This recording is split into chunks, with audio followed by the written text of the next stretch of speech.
একজন স্বামী তার পরিবারের কাছে তার স্ত্রীকে যেভাবে পরিবেশন করবে, তার স্ত্রীকে তার পরিবার ঠিক সেইভাবেই চিনবে। একদিন গোসল করে রুমে যাওয়ার সময় শুনতে পেলাম ড্রয়িং রুমে আমার হাজব্যান্ড আর শাশুড়ি কিছু কথা বলছে।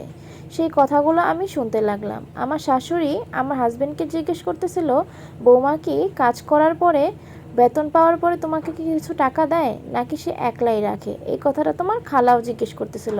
আসলে জিনিসপত্রের অনেক দাম তো, দুইজনের সংসারে ইনকামের টাকা ইনভেস্ট না করলে সংসারটা চালানো অনেক কষ্টের হয়ে যাবে। আমার স্বামী উত্তর দিল, এই কি বলবো মা, এই নিয়ে তোমার বৌমার সাথে প্রতি মাসেই আমার অনেক ঝগড়া হয়। কিন্তু কে শুনে কার কথা? এই ঝগড়ার কথা শুনে আমার শাশুড়ি কিছুটা চমকে একটু বড় চোখ করে আমার হাজব্যান্ডকে জিজ্ঞেস করলো, বৌমা তোমার সাথে ঝগড়া করে? আমার স্বামী বলে, হ্যাঁ মা, প্রতি মাসেই আমাদের ঝগড়া হয়। আমার শাশুড়ি জিজ্ঞেস করে, কেন তোমাদের ঝগড়া হয়? তখন আমার স্বামী বলে, সে প্রতি মাসেই বেতন পাওয়ার পরে আমাকে তার বেতন থেকে অনেকগুলো টাকা সাধে, কিন্তু আমি কিছুতেই নিতে চাই না, তার কারণেই আমাদের ঝগড়া হয়। সে প্রতি মাসেই বেতন পাওয়ার পরে আমাকে টাকা সাধে। তখন আমার শাশুড়ি বলে, আসলে জিনিসপত্রের অনেক দাম তো, দুইজনের ইনকাম না হলে সংসার চালানো অনেক কষ্টের হয়ে যায়। তখন আমার স্বামী উত্তর দেয়, আচ্ছা, যখন আমার বউ ছিল না তখনও তো আমি সংসার চালাইছি। ও একলা মানুষ কতই বার খেয়ে ফেলবে, কয় টাকাই বা ইনভেস্ট হবে? তখন আমার শাশুড়ি আবারও বলল, তারপরও বাবা, দুইজনের ইনকাম একসাথেই করলে তো সংসারটা ভালোভাবে চলবে। তখন আমার স্বামী বলছে, দেখো মা, বাবা মারা যাওয়ার পরে তুমি যখন মামার বাড়িতে যাও তোমাকে অনেক কষ্ট করতে হয়েছে। কী বা কষ্ট না আমরা দুইজন করছি, কত কথাই না শুনছি। আমি চাই না আমার যদি আল্লাহ না করুক কিছু হয়, তাহলে আমার বউরও একই অবস্থা হোক। আমি দেখছি মা, তুমি কতটা কষ্ট করেছো, আমি কতটা কষ্ট করছি।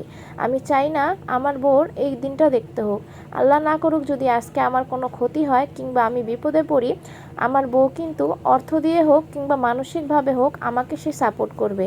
তাই আমি চাই ও আমাকে সংসারে টাকা না দিয়ে কিছু নিজের জন্য ইনভেস্ট করুক, যাতে তোমার আমার যে দশা হয়েছে, আমার অনুপস্থিতিতে যাতে আমার বউয়ের সেই অবস্থাটা না হোক। আমি পর্দার আড়ালে দাঁড়িয়ে দাঁড়িয়ে এই কথাগুলো শুনছিলাম আর আমার চোখ দিয়ে পানি পড়তেছিল। আমার শাশুড়ি আমার স্বামীর এই কথাগুলো শুনে সে তার আঁচল দিয়ে চোখ মুছতে লাগলো আর বলল, বাবা, আমি দোয়া করি তোমরা দুজন অনেক বেশি সুখী হও জীবনে, আর তোমাদের আল্লাহ অনেক হায়াত দেখ। এগুলো শুনে আমার একদম নিজের চোখ দিয়ে যে কখন জল পড়তে লাগলো আমি বুঝতেই পারলাম না। কিছুটা কাশি দিয়ে আমি রুমে ঢুকতে গেলে দুজনই এমন একটা ভাব করলো যে তারা এই ব্যাপারে কোনো কথাই বলে নাই। আমি তাদেরকে যেয়ে বললাম, মা, আপনারা কি চা খাবেন? আমার শাশুড়ি বলল, হ্যাঁ মা, একটু রং চা করো তো, আমি আসছি তোমাকে সাহায্য করার জন্য। আমি তাকে বললাম, আপনার সাহায্য করার কোনো দরকার নেই, আপনারা দুজন গল্প করেন, আমি বানিয়ে নিয়ে আসি।